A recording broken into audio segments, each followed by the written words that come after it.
ओम नमः शिवाय। हरे कृष्णा।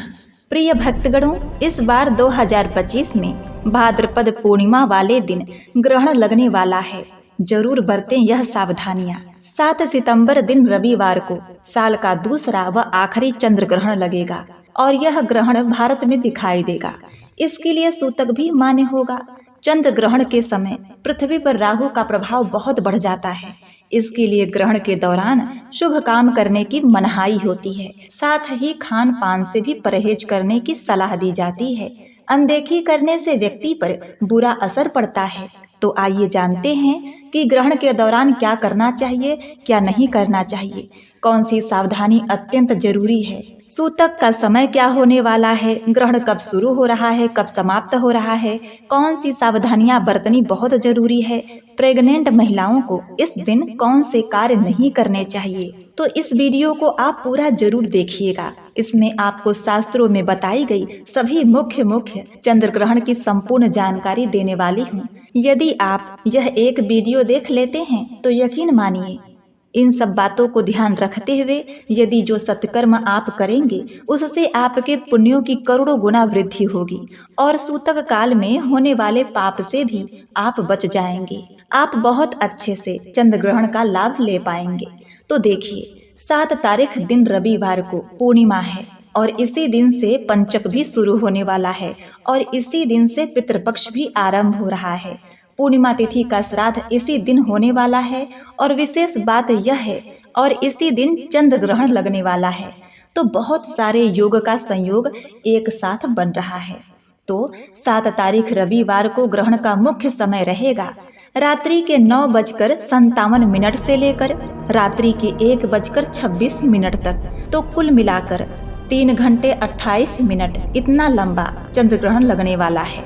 देखिए, चंद्र ग्रहण लगने से 4 प्रहर पहले यानी कि लगभग 9 घंटा पहले ही सूतक लग जाता है। तो ध्यान से सुनिएगा। सूतक चालू होगा 7 तारीख रविवार को दोपहर के 12:19 से और सूतक काल में बहुत से ऐसे कार्य हैं जिसे नहीं करने चाहिए, अन्यथा अनिष्ट होता है। तो आइए जानते हैं सूतक के पहले हमको क्या क्या सावधानियां रखनी है, क्या क्या हमको तैयारियां कर लेनी है। सूतक लगने से ही पहले सभी चीजों में ग्रहण का प्रभाव आ जाता है। सबसे पहले आप लोगों को पका हुआ अन्न पहले ही खा पीकर उसे समाप्त कर देना है। कब करना है? दोपहर के 12:19 से पहले आपको भोजन खा पीकर खत्म कर देना है, क्योंकि सूतक लगने पर पका हुआ यह अन्न खाने लायक नहीं रह जाता। यदि पका हुआ भोजन बच जाए तो कुत्ते को अथवा गाय को आप खिला दीजिए। किसी जीव जंतु को खिला देना चाहिए। लेकिन शास्त्रों में बच्चों, बूढ़ों, रोगियों के लिए छूट दी गई है। ये लोग 1.5 प्रहर पहले तक भोजन कर सकते हैं। 1.5 प्रहर यानी 4 घंटे के आसपास। तो बूढ़े, रोगी और बच्चे कब तक भोजन कर सकते हैं? तो शाम के 6:36 तक इन लोगों को आप भोजन खिला दीजिए। ये लोग भोजन कर लें।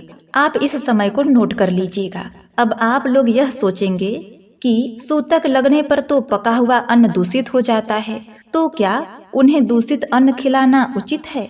तो इसका भी समाधान है कि सूतक लगने से पहले पके हुए भोजन में कुसा घास की 2-4 पत्तियां रख देने से वह दूषित नहीं होता। या फिर काला तिल थोड़ा थोड़ा 8-10 दाने, उन सभी भोजन में आप 1-1 चुटकी काला तिल डालकर रख दीजिएगा। तो उस पके हुए अन्न में दोष नहीं आता। लेकिन जो स्वस्थ लोग हैं उनको सूतक के दौरान नहीं खाना चाहिए। अब देखिए, कहीं कहीं पर तुलसी पत्र भी भोजन में रखने का विधान आता है। तो तुलसी पत्र आप लोग रख सकते हैं, लेकिन ध्यान रखें तुलसी पत्र या कोई भी पुष्प पत्र इस दिन भूलकर भी नहीं तोड़ना चाहिए। और पूजन के लिए भी ध्यान रखिए, पूजन के लिए भी इस दिन तुलसी पत्र आपको अथवा कोई भी पत्र पुष्प आपको नहीं तोड़ना है। भले ही आप पूर्णिमा की पूजा के लिए आप बाजार से खरीद कर लाइए और फूल माला चढ़ाइए, लेकिन तोड़िएगा मत। यदि तोड़ना हो तो 1 दिन पहले आप लोग तुलसी पत्र तोड़कर रख लेना। बच्चों को, बूढ़ों को या रोगियों को खिलाने के बाद ही कुछ अन्न बच जाए तो वह जीव जंतु को डाल देना चाहिए। सूतक के पहले आप सभी अनाज में, खाने पीने के द्रव्य में काला तिल और कुसा जरूर डालकर रख देना। कुसा नहीं हो तो काला तिल डाल देना।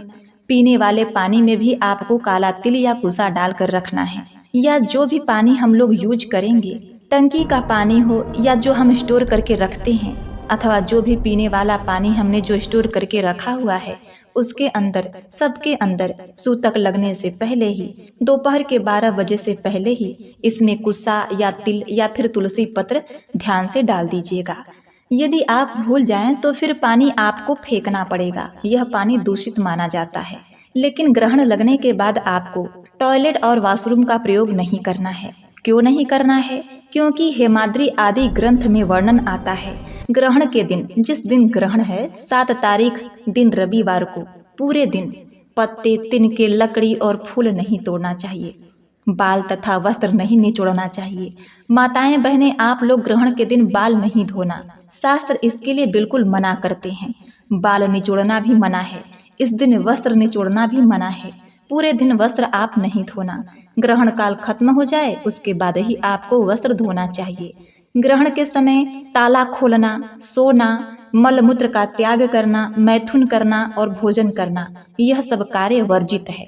खास करके जो गर्भवती माताएं बहनें हैं, उनको लोहे का स्पर्श नहीं करना चाहिए। गर्भवती माताओं बहनों के लिए तो बहुत सारी सावधानियां बताई गई हैं। जो भी गर्भवती महिलाएं हैं, ध्यान से सुनिएगा। इस दिन आप सब्जी मत काटिएगा। चाकू छुरी को आप छुइएगा ही मत।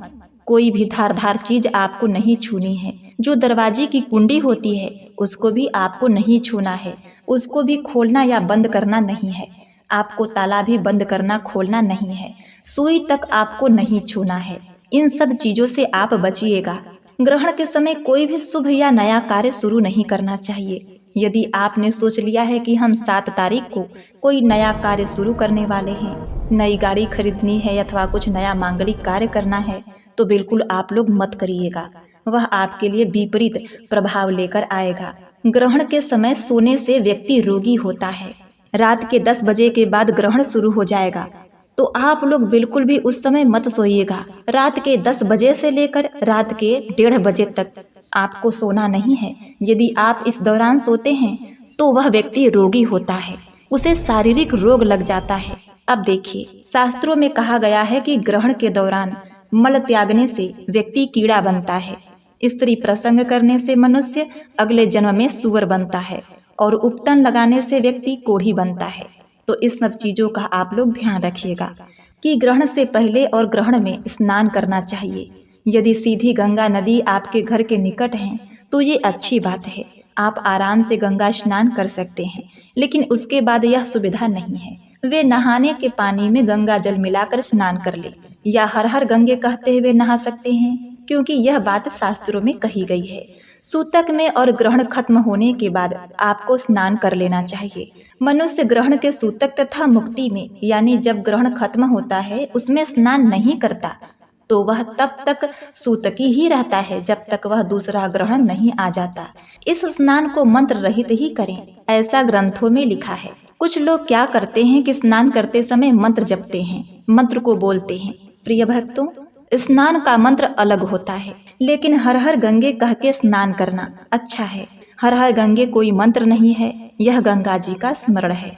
प्रिय भक्तों, शास्त्रों में कहा गया है, जो लोग सूतक के समय नहीं नहाते और ग्रहण खत्म होने के बाद नहीं नहाते, वे लोग तब तक सूतक ही अछूत ही होते हैं जब तक अगला ग्रहण न आ जाए। तब तक वे सूतक माने जाते हैं। वो लोग देव कार्य और पितृ कार्य के लिए अशुद्ध माने जाते हैं। उनको फिर वह अधिकार नहीं होता कि वे लोग देव कार्य करें, पितृ कार्य करें। इतना अशुद्ध माना गया है। इसीलिए ग्रहण खत्म होने के बाद स्नान करना अति आवश्यक है। लेकिन बच्चे, बूढ़े, रोगी लोग क्या करें कि उनके ऊपर शरीर पर गंगा जल से छींटा दे दें। स्त्रियां बिना बाल धोए इस दिन स्नान कर सकती हैं, ऐसा शास्त्र छूट देते हैं। अब ध्यान रखना कि ग्रहण के समय जो भी वस्त्र आप पहने हैं उसे पहने हुए ही स्नान करना होता है। जैसे लोग शमशान घाट में जाकर आते हैं तो लोग पूरे वस्त्र सहित स्नान करते हैं, ठीक उसी तरह ऐसे ही इतना अशुद्ध माना गया है यह ग्रहण काल। जैसे ही ग्रहण काल खत्म हो जाए, आप जो भी वस्त्र पहनते हैं उस समेत आपको स्नान करना है। यदि आप वस्त्र उतार कर स्नान करते हैं तो नहाने के बाद यदि आप उस पहले के पहने हुए कपड़े को स्पर्श कर लेते हैं तो भी आप अशुद्ध माने जाएंगे। ध्यान रखिएगा। जैसे शमशान से लौटने के बाद हमको स्नान करना होता है, ऐसे ही ग्रहण के दौरान, ग्रहण समाप्त होने के बाद इसमें भी स्नान करना होता है। जिस माला से आप जप करते हैं उस माला को धोना होता है। जिस आसन पर आप बैठे हुए हैं उस आसन को भी धोना पड़ता है।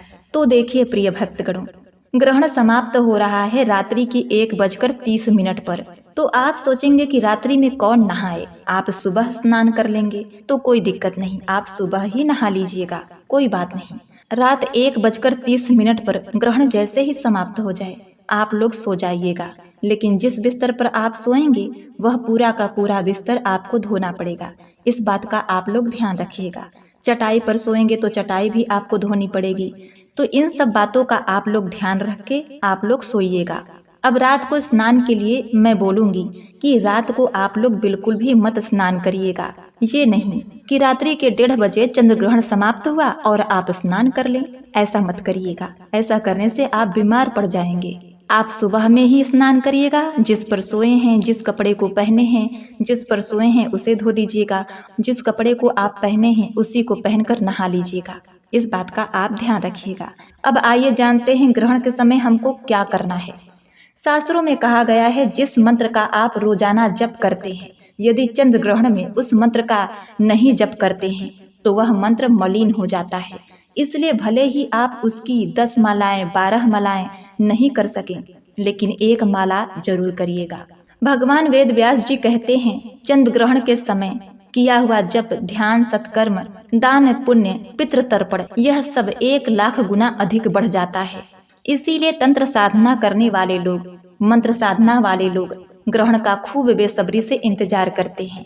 भगवान वेद व्यास जी कहते हैं यदि गंगा जल पास में हो तो मंत्र का जाप करने से उसका फल करोड़ों गुना हो जाता है। देखिए, सभी लोग तो गंगा किनारे बैठकर यह जाप नहीं कर सकते। तो आप क्या कीजिएगा कि जब भी आपको मंत्र जाप करना है तो आप एक लोटे में गंगा जल रख लीजिएगा, एक कटोरी में रख लीजिएगा या कोई छोटे से पात्र में रख लीजिएगा। वहीं बैठकर आप मंत्र का जप करिएगा। जो भी मंत्र आप रोजाना जपते हैं, आपका नियम है जपने का, उसे आप जरूर जप लीजिएगा। और ग्रहण में दान का महत्व होता है। तो आप क्या कीजिएगा कि रात्रि में आप दान तो कर नहीं सकते, तो आप इसके बदले जो भी आपको दान करना है, चावल, कपड़े, पैसे, जो भी दान करना है उसे दान करने के भाव से स्पर्श करें, संकल्प ले लीजिएगा और सुबह किसी गरीब दीनहीन को शुद्ध और सरल भाव से प्रभु को नमस्कार करते हुए दान कर दें। इसमें कंजूसी मत करिएगा। यह जो आप लोग दान करेंगे वह इस ग्रहण के दौरान अटल दान माना जाता है, यह कभी नष्ट नहीं होगा।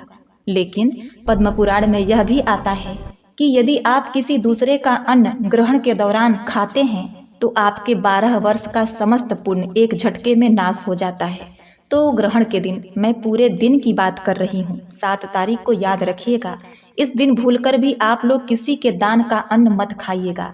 भले ही आप व्रत उपवास कर लेना, लेकिन दान का अन्न मत खाना। इससे 12 वर्षों का आपका पुण्य नष्ट हो जाता है, आपकी तपस्या खत्म हो जाएगी। लेकिन दान जरूर करना चाहिए।